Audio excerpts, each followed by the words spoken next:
ತಡರಾತ್ರಿ ಅಧಿಕಾರವನ್ನ ಸ್ವೀಕಾರ ಮಾಡಿದ್ದಾರೆ ಸೀಮಂತ್ ಕುಮಾರ್ ಸಿಂಗ್. ಬೆಂಗಳೂರು ನೂತನ ಪೊಲೀಸ್ ಆಯುಕ್ತರಾಗಿ ಅಧಿಕಾರ ಸ್ವೀಕಾರ ಮಾಡಿದ್ದಾರೆ. ಇದೀಗ ರಾಜಧಾನಿ ಬೆಂಗಳೂರಿಗೆ ಹೊಸ ಪೊಲೀಸ್ ಕಮಿಷನರ್ ನೇಮಕ. ತಡರಾತ್ರಿ ಅಧಿಕಾರ ಸ್ವೀಕರಿಸಿದ್ದಾರೆ ಸೀಮಂತ್ ಕುಮಾರ್ ಸಿಂಗ್. ಬೆಂಗಳೂರು ನೂತನ ಪೊಲೀಸ್ ಆಯುಕ್ತರಾಗಿ ಅಧಿಕಾರವನ್ನ ಸ್ವೀಕಾರ ಮಾಡಿರುವಂತದ್ದು ತಡರಾತ್ರಿ. ರಾಜಧಾನಿ ಬೆಂಗಳೂರಿಗೆ ಹೊಸ ಪೊಲೀಸ್ ಕಮಿಷನರ್ ನೇಮಕ.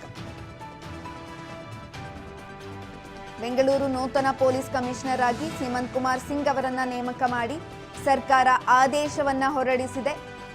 ತಡರಾತ್ರಿ ಅಧಿಕಾರವನ್ನ ಸ್ವೀಕಾರ ಮಾಡಿದ್ದಾರೆ. 5 ಜನರನ್ನ ಅಮಾನತು ಮಾಡಿದಂತ ಬೆನ್ನಲ್ಲೇ ತಡರಾತ್ರಿ ಹೊಸ ನೂತನ ಪೊಲೀಸ್ ಕಮಿಷನರ್ ಅನ್ನ ನೇಮಕ ಮಾಡಿರುವಂಥದ್ದು.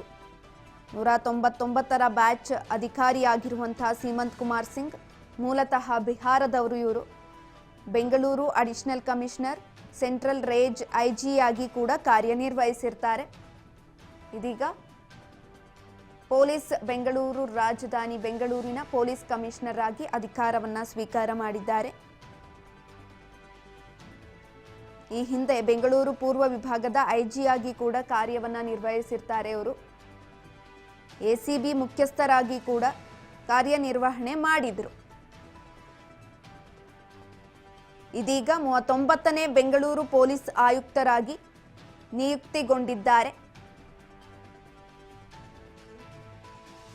5 ಜನರನ್ನ ಅಮಾನತು ಮಾಡಲಾಯಿತು. ಈ ಬೆನ್ನಲ್ಲೇ ಸೀಮಂತ್ ಕುಮಾರ್ ಸಿಂಗ್ ಅವರನ್ನ ನೇಮಕ ಮಾಡುವಂತೆ ಸರ್ಕಾರ ಆದೇಶವನ್ನ ಹೊರಡಿಸಿತು. ಇದೀಗ ತಡರಾತ್ರಿ ಪೊಲೀಸ್ ಆಯುಕ್ತರಾಗಿ ಅಧಿಕಾರವನ್ನ ಸ್ವೀಕಾರ ಮಾಡಿರುವಂಥದ್ದು.